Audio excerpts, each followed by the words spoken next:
Hi, my name's Jo Garafalo. I am the creative director and co-founder of Voice in a Million. Here we are in Hull again for the Voice in a Million concert at the Hull City Hall.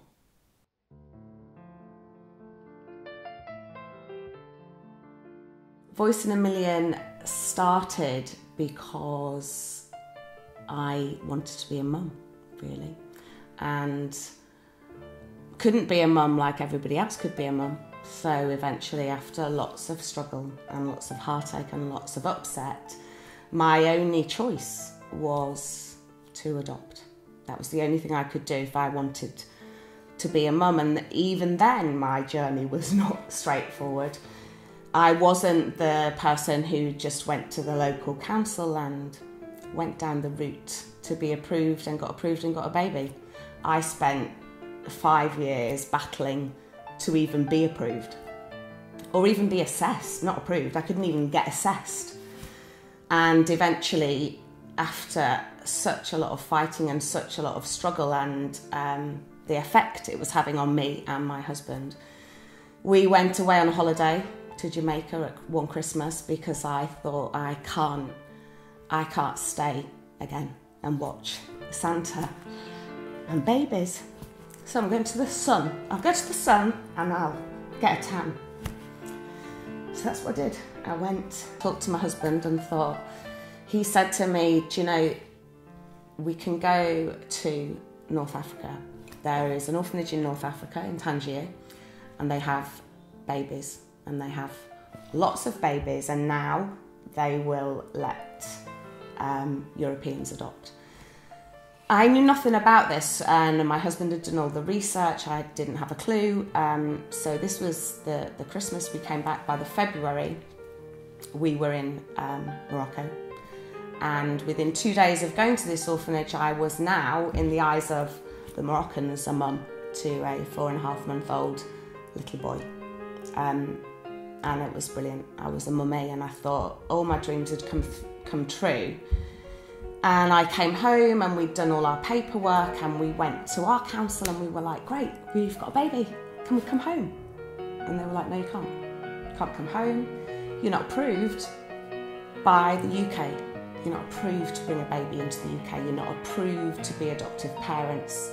So your baby needs to go back and stay in the orphanage. And in 18 months, if you're lucky, we might decide to assess you, and even then you might not get approved, because at the end of the day you just believe that you are flouting the law. You think you have enough money to be treated different, which really was not the case at all. And then ensued a very, very long fight, and subsequently we came home in the February, and in the May I moved to Morocco full-time, took a flat, took my son out of the orphanage when he was almost 7 months of age. But in between time, I went to the orphanage every single day. 7 o'clock in the morning I was there, 7 o'clock in the evening I came home. So I was there to do his day-to-day care, and I fed him and washed him and dressed him and played with him, as well as helping play with 50 other babies who were abandoned and had no parents. And that was my life. That's what I did. Left my husband, left my family, lived in a flat in a country where English was the third language. As a first-time mum with no support, brought this tiny little baby out into a flat and tried to exist and be a mum. And fortunately, after 17 flights home during this 7-month period, and 17 flights for family and friends to come over and look after my son while I flew home to see social workers, we finally flew back to the UK 3 weeks before my son turned 1. And he's now 9 and thriving, and a year 4. And we have since gone on and adopted a little girl, and we have a beautiful 4-year-old little girl too.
choose to tell him, or if he wants to know how the one that gave him life could bear to let go.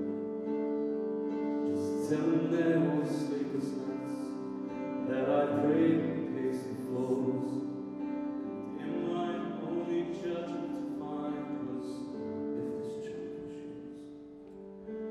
Maybe you could tell me your baby when you love him so that he's been loved before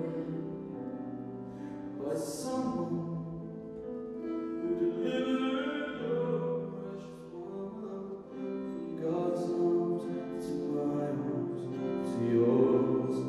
Now I know that you don't have to do this. Could you kiss him once for me? The first time that he ties his shoes or falls and skips his knees. And could you hold him twice as long as he makes his mistakes? Just tell him that he's not alone. Sometimes it's all it takes. And I know how much you need it. This may not be the answer for a song some girl like me. And I'm not so nice, how I should be. I'm just trusting you with my feelings, and I'm trusting God above, and I'm hoping you can give this baby both its mother's love. And maybe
are trying to achieve. But luckily, tonight we are also trying to help other kids in crisis or poverty, and all those children are actually from Hull and from the East Riding, and so we have linked with Viking Radio and Mission Christmas and Cash for Kids, and when you came in you'll have seen the boxes of toys. So all these guys on the stage have all brought a toy for a child less fortunate than them. They put them in the box, they'll be collected and distributed. We've got hundreds of toys this evening and we had hundreds yesterday, so thank you to all of you, because I'm sure most of you are the people who paid for these toys. So for Cash for Kids in Mission Christmas, a child's going to have a smile on Christmas morning. We're going to carry on with a number with some of our younger members. So some of these guys, nearly every single child on stage tonight, 99.9% I would say, are from Hull and East Riding, and some of them are as young as 6. And this is a daunting experience, standing on the stage and singing at a microphone when you suddenly see a sea of faces. So as much support as you can give to them, the better, because it's all about the kids. So with wherever we go, our little ones.